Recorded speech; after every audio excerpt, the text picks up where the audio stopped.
A low stock price doesn't mean you can make big returns. A cheap stock often signifies a problem with the business, but sometimes it offers opportunity too. Encore, the food and beverage packaging expert, is ready to run as inflation finally eases. Marqeta, the fintech stock, offers a modern card issuing platform for today's digital-based payments. New Holdings, the largest digital bank in Brazil, is rapidly expanding across Latin America. Let's dive in. Here are the 3 under $10 stocks with millionaire maker potential. Welcome to Timely Investment Research. Buy low, sell high. That investing maxim is ingrained in us almost as soon as we start investing. It's the way to maximize profits. Yet you still have to use judgment. Cheap stocks are often cheap for a reason. There may be something wrong with the business that caused the market to sell them off and trade at single-digit prices, but often doesn't mean always. Sometimes the market gets it wrong. It mistakes a temporary problem for a fatal flaw.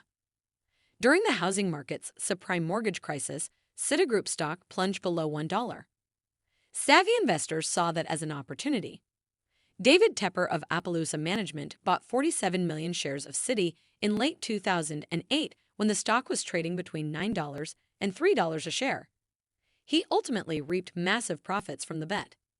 There is nothing magical about a stock trading at $10 a share other than it's a psychological tool for many investors. But you must do more due diligence than simply look at a stock's price. Here are 3 under $10 high-potential stocks that are cheap in the best sense of the word. Given enough time, they might just help turn you into a millionaire. Number 1. Amcor.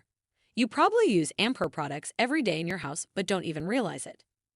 It is one of the world's leading food and beverage packagers with product lines reaching into pharmaceuticals, personal care products, and medical devices. Like so many companies, Amcor was hit hard by inflation's impact that dampened consumer spending. With higher prices subsiding across many sectors and the packaging stock initiating an aggressive cost-cutting regime last year, Amcor is better positioned for future growth.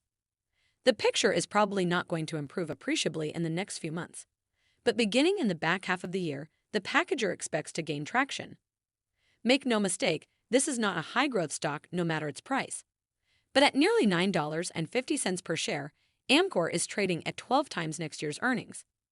That's a fraction of its long-term earnings growth expectations and just 15 times the free cash flow it produces. It uses that free cash flow to pay a dividend that yields 5.1% annually and long ago earned a seat amongst the dividend aristocrats. It's a consistent, sturdy dividend stock that will reward you handsomely for owning it. Number 2. Marqeta.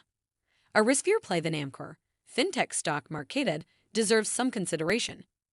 This modern card issuing platform possesses much more growth potential than the packaging company.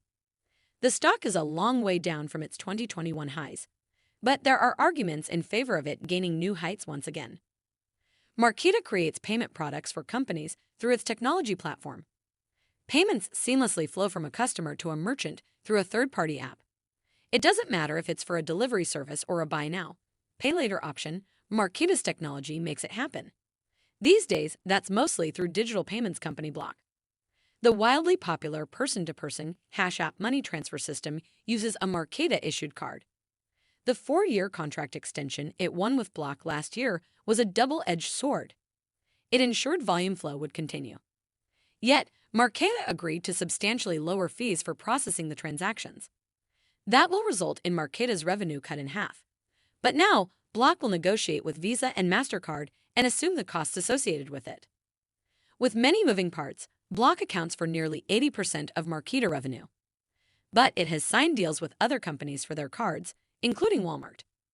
Also, it has partnerships with Uber and DoorDash. It is a riskier stock, but at around $6 a share, it could make for some tremendous long-term capital appreciation. Number 3. New Holdings. Also in the fintech space, New Holdings is a Brazil-based digital bank with over 90 million customers throughout Latin America. It arguably rose to greater prominence after Warren Buffett, or one of his investing lieutenants, bought new stock for Berkshire Hathaway. Buffett owns over 107 million shares, which at $9.50 apiece makes it worth more than $1 billion. Despite the low price, New Holdings stock isn't cheap. It trades for 24 times next year's earnings and 7 times sales and book value. Yet New is rapidly growing. It added 6% more customers sequentially and 27% more year over year.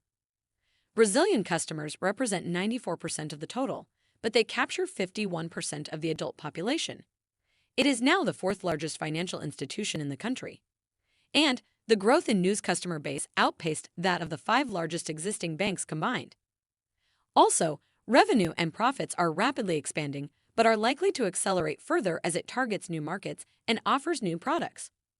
Hard to imagine, but Nu is growing even faster in Mexico and Colombia than in Brazil. Right now, almost nothing can stop Nu Holding from maintaining this torrid pace. It might not remain under $10 per share for very long. Thanks for spending some time with us today, Timely Investment Research. We're so glad you did. If you found value in today's video, please give us a like, hit that bell icon to never miss an upload, and hey, don't forget to subscribe.